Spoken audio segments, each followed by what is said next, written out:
নমস্কার, শান্তনু হাজরা বলছি। এতদিনে জানলাম যে গরিব নিরীহ মধ্যবিত্ত মানুষকে তার চাকরির স্থলে কেন হেনস্থা করা হয়, কেন দূর দেশে পাঠিয়ে দেওয়া হয়, কেন কাকদ্বীপের ছেলেদের কোচবিহারে পাঠিয়ে দেওয়া হয়, কেনই বা আগে যখন বাংলার সঙ্গে যুক্ত ছিল আন্দামান, এখানকার মানুষকে গরিব নিরীহ মধ্যবিত্ত চাকরিজীবীদের আন্দামানে পাঠিয়ে দেওয়া হতো।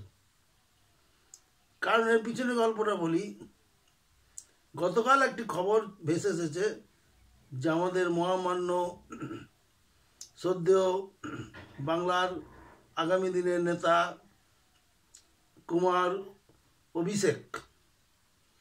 অভিষেক ব্যানার্জি তিনি একটি মামলায় ফেঁসে গেছেন, একটা কেসে ফেঁসে গেছেন। তার নাম সিবিআইয়ের তৃতীয় চার্জশিটে বেরিয়ে পড়েছে। এই নাম নিয়েও বলি যে অভিষেক ব্যানার্জিকে বহুদিন ধরে সবাই খুঁজছে, তার নামটা দেখতে চাইছে চুরিচামারির তালিকায় আছে কিনা। এইভাবে সারদা নারদা, স্কুলে মাস্টারি চাকরি বিক্রি থেকে শুরু করে কত ঘটনা। আর সিবিআই এটা পলিটিক্যালি ব্যবহার করছে কীরকম না, সব খবরই তারা জানে, কে অপরাধী, কার নাম কোথায় আছে, কিন্তু ওরা সেটাকে খবরগুলোকে আচার করে রেখে দিয়েছে।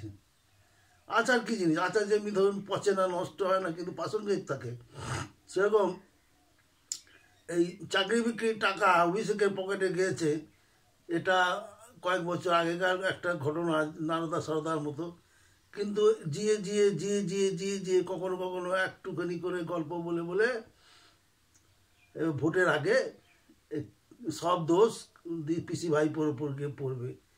এবং ওদের যে তৃণমূল কংগ্রেসের যে পার্টি, সেই পিসি ভাইপো ছাড়া তো পার্টি কিছু নেই। পার্টিতে তো ওই যারা আছে তারা তো মুখ মাথা নিচু করে থাকে, এবং তাদেরকে চেনাই যায় না যে এই লোকটা এই মন্ত্রী হওয়ার আগে এরকম দুর্দণ্ড প্রতাপ ছিল, কত জ্ঞান দিত, কত বড় বড় কথা বলতো, সিপিএমকে তারা যখন তখন মাটির তলায় পুঁতে দিতে পারতো।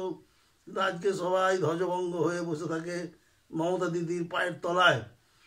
তো সেই জন্য জানে যে পিসি ভাইপোকে কন্ট্রাসে করো, পিসি ভাইপোকে সিঙ্গেলিং করো, যে সিঙ্গেল ব্যাপার, যে মরে গেলেই সব মরে যাবে। দিয়ে এবার আস্তে আস্তে ভোটের আগে, 26-এর ভোটের আগে যত অপরাধ সব এদের ঘাড়ে চাপিয়ে দেবে, প্রকাশ করে দেবে সব। এই আরজিকর মামলা তো এদের হাত রয়েছে।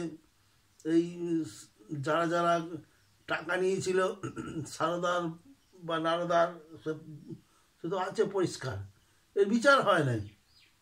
এই বিচার সব এবারে হবে।